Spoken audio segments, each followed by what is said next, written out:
every now and then, it's fun to commandeer Brian's skid steer. I'm moving wood chips into the garden area at the end of each of my beds. This just adds more mulch and it eventually breaks down into great soil.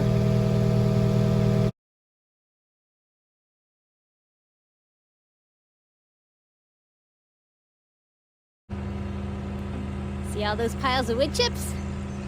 I moved those. So today's lesson, skid steers aren't just for boys.